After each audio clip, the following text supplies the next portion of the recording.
Hello guys, welcome back to my YouTube channel. পুনৰ এটা ভাল খবৰ লৈ আপোনালোকৰ ওচৰলৈ আহিলো যেহেতু BSF ৰ ফালৰ পৰা নতুন ভ্যাকেন্সি ওলাইছে আৰু ইয়াৰে নটিফিকেশন আউট হৈছে এয়াৰ উইংছৰ কিছু সংখ্যক ভ্যাকেন্সি ইয়াতে ওলোৱা দেখা গৈছে গতিকে বলকচোন আমি সবিশেষ জানিবলৈ ভিডিওটো আৰম্ভ কৰো আৰু যিসকল বন্ধুবান্ধৱই চেনেলটো নতুনকৈ ভিজিট কৰিছে আপোনালোকে চেনেলটো সাবস্ক্ৰাইব কৰি ৰাখিব এনে ধৰণৰ ভিডিও নটিফিকেশন সমূহ সহজতে পাই থাকিবৰ বাবে Yata South guys, organization name Border Security Force BSF আৰু ইয়াৰে last date apply 15/4/2024 তাৰিখে ইয়াৰ apply last date আৰু total vacancy সংখ্যা হৈছে 82টা আৰু ইয়াৰে various post আছে ইয়াতে আৰু application আপোনালোকৰ online mode application সমূহ লোৱা হ'ব ইয়াতে আপোনালোকে BSF Air Wing Recruitment 2024 vacancy details ইয়াতে পদসমূহ চাই লওক assistant aircraft mechanic ASI ইয়াৰ total পোষ্টৰ সংখ্যা 8টা assistant radio mechanic ASI ইয়াৰে total পোষ্টৰ সংখ্যা 11টা আৰু constable storeman ইয়াৰে পোষ্টৰ সংখ্যা হৈছে 3টা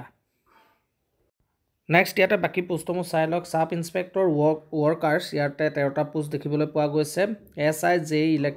electrical ইয়াতে 9টা পোষ্ট AC ইয়াতে এটা পোষ্ট AC ইয়াতে এটা পোষ্ট নেক্সট ইয়াতে কনস্টেবল আছে জেনাৰেটৰ অপাৰেটৰ ইয়াতে 13টা পোষ্ট কনস্টেবল জেনাৰেটৰ মেকানিক ইয়াতে 14টা পোষ্ট নেক্সট আছে কনস্টেবল লাইনম্যান ইয়াতে 9টা পোষ্ট দেখিবলৈ পোৱা গৈছে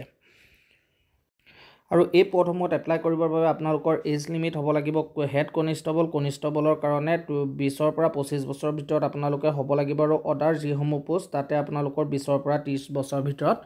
বিচাৰিছে আৰু ইয়াতে এজ ৰিলেক্সেশন আছে OBC ইয়াতে 3 বছৰ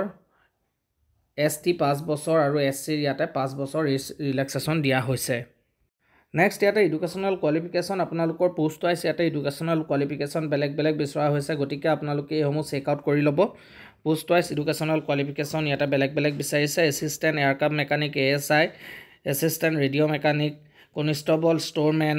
sub inspector workers head constable general operator constable general mechanic constable lineman এই সকলোতে আপোনালোকৰ পোষ্টসমূহ বেলেগ বিচৰা হৈছে আৰু ইয়াতে আপোনাৰ 10 পাছৰ জবো দেখিবলৈ পোৱা গৈছে আৰু লগতে 3 বছৰ এক্সপেৰিয়েন্স বিচাৰিছে কনস্টেবল লাইনম্যানত ইয়াতে 3 বছৰ এক্সপেৰিয়েন্স লাগিব ঠিক তেনেকৈ কনস্টেবল জেনাৰেল মেকানিক ইয়াতে 3 বছৰ বিচাৰিছে লগতে 10 পাছ বিচাৰিছে ITI লাগিব আপোনালোকৰ গতিকে আপোনালোকে এডুকেশনাল কোৱালিফিকেশন খিনি চেক আউট কৰি ল'ব আৰু এই পদসমূহত এপ্লাই কৰিবৰ বাবে আপোনালোকে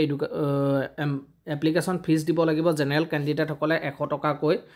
EWS ক্যান্ডিডেট সকলে 100 টকাকৈ আৰু OBC ক্যান্ডিডেট সকলে 100 টকাকৈ বাকি আপোনাৰ ST SC আৰু PWD যি সকল ক্যান্ডিডেট তেওঁলোকৰ কোনো ধৰণৰ এপ্লিকেশন ফিজ ইয়াতে দিব নালাগে আৰু পেমেন্টসমূহ আপোনালোকে অনলাইনৰ দ্বাৰা পেমেন্টসমূহ কৰিব পাৰিব আপোনালোকে UPI debit card credit card আদিৰ দ্বাৰা আপোনালোকে ইয়াৰে পেমেন্টসমূহ কৰিব পাৰিব সিলেকশন প্ৰসেস পোনপ্ৰথমে আপোনালোকৰ এটা ৰিটেন এক্সামিনেশন হ'ব ডকুমেন্টস ভেৰিফিকেশন হ'ব আৰু ইয়াতে আপোনালোকৰ মেডিকেল এক্সামিনেশন হ'ব আৰু এই পদসমূহৰ starting apply online date হৈছে 16 মাৰ্চ 2024 আৰু last date হৈছে 15 এপ্ৰিল 2024 আৰু ইয়াতে admit card release date update চোন দেখুৱাই আছে আৰু এক্সাম ডেটো আপডেট চোন দেখুৱাই আছে গতিকে আপোনালোকে 15 তাৰিখৰ ভিতৰত যি সকল এলিজিবল আপোনালোকে এই পদসমূহত এপ্লাই কৰিব ল'ব আৰু যদি ভিডিওটো ভাল লাগিল তেনেহলে ভিডিওটি শেয়াৰ কৰিব নিজৰ বন্ধু-বান্ধৱীৰ মাজত আৰু চেনেলটো সাবস্ক্ৰাইব কৰি ৰাখিব যাতে এনে ধৰণৰ ভিডিও নটিফিকেশন সমূহ পাই থাকে ধন্যবাদ জয় অসম জয় হিন্দ